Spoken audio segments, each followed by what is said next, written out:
My friends, the United States is transitioning from a free nation to a police state. The country as we know it is ceasing to exist on every front. Private central banks took over the United States in 1913. They've used this as an engine of global domination, and now they've basically run up the country's credit card and preparing to bankrupt this nation by design. Here's CNN. Central banks start to abandon the U.S. dollar. There's mounting evidence that central banks have little faith in the greenback these days. Can we blame them? Like they're the good guys and they're just trying to save us when they're the admitted authors of the catastrophe that is now unfolding. And I'm going to cover that information in a moment.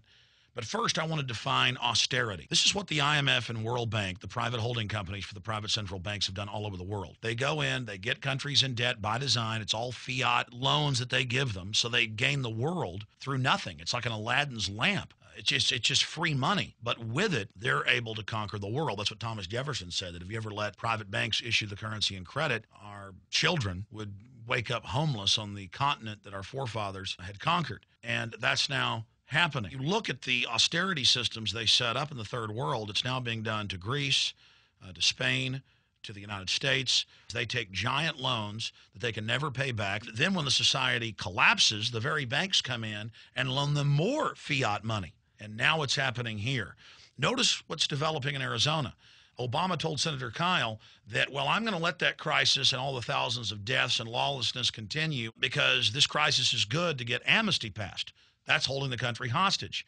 And what's happening in places like Ohio? Major sheriff's departments are laying off more than half of their deputies and saying the deputies they're keeping are going to be there for revenue generation, writing you tickets, putting people in jail for unpaid fines, but not responding to crime. In fact, in one county, WKYC, NBC reports that they're going to lay off the vast majority of their deputies from 112 to 49. But the sheriff's being honest there. He's saying, go out and buy a gun. You've got to protect yourself. And now the police in Oakland, California are holding the population hostage, saying, look, if we don't raise taxes, if we don't get more funding, we're not going to be able to respond to serious crimes. The police are saying we're not going to respond to grand theft auto, to burglary, to muggings, to all of these serious things. And as the government grows, you don't get essential services like bridges and roads being fixed. Those are falling apart. You don't get police and fire. Los Angeles is announcing they're not going to fix the sidewalks now. All you get is a parasitic government basically feeding off of you, and it's outrageous. The police are saying, we're not going to protect you. Now, the Supreme Court has always ruled that the police have no liability to protect you, that it's your job to protect yourself. They respond after a crime has been committed.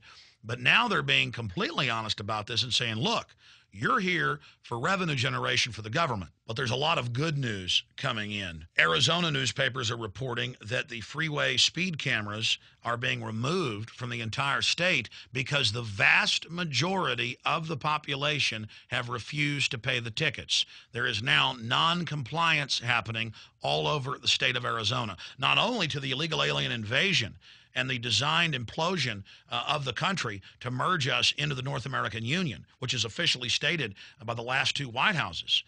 But now the public is wearing guns in the open. They're not paying speeding tickets. They're saying you're an illegitimate government and we're not going along with this, and the government is having to back off. Here's another example out of USA Today. There is a huge backlash against the naked body scanners. They admit they are recording your naked genitals. It is a biometric scan that's being stored. We've had airport employees get in fistfights when other employees make fun of the size of their sexual organs. And the airlines are getting upset because people aren't flying anymore. And the feds are starting to have to back off what they originally did. They were trying to break our will, to condition us, to make us submit. So the moral of the story is, when we say no, we can have an effect. And we've got to continue to say no, and say no in greater numbers, because the time is short. This orchestrated implosion of the world economy is a military form of financial terrorism. I told my listeners 11 years ago when they got rid of the Glass-Steagall Act that derivatives would be used to bankrupt our nation and every other wealthy nation, because I'd seen the very same private banks do this in the third world. And now here we are, 11 years later, it's happening. And whether it's the New York Times or CNBC, they are admitting that we are now in a depression. But even more importantly, the communist Chinese, who hold the majority of European and U.S. debt, have now downgraded the United States and Europe. They are turning us into actual debtor slaves. And suddenly the globalist think tanks are announcing China will be the future, and the base of the new one world government will be China. This is high treason by the leaders of our nation, who have always wanted to destroy this country and convert it to a collectivist system where they can manipulate and control every facet of our lives. The bad news is out there. We are going into a global depression. It has been engineered by design. But the good news is, worldwide, the population is waking up. And as Zbigniew Brzezinski said 2 months ago, that the elite are in trouble because for the first time in world history, the entire planet is awakening. Now is the most important time in modern history. Our society is at a crossroads, and everything you do to get the word out about this outrageous crime that's taking place brings us one step closer to defeating these people. We must say no to the new global currency and the SDRs. We must say no to devaluing the dollar. We must say no to financial reform bill that actually gives these bankers more control over our economy. We must stand up and defend the republic and restore our Constitution, and remember that the answer to 1984 is 1776. Thank you for watching.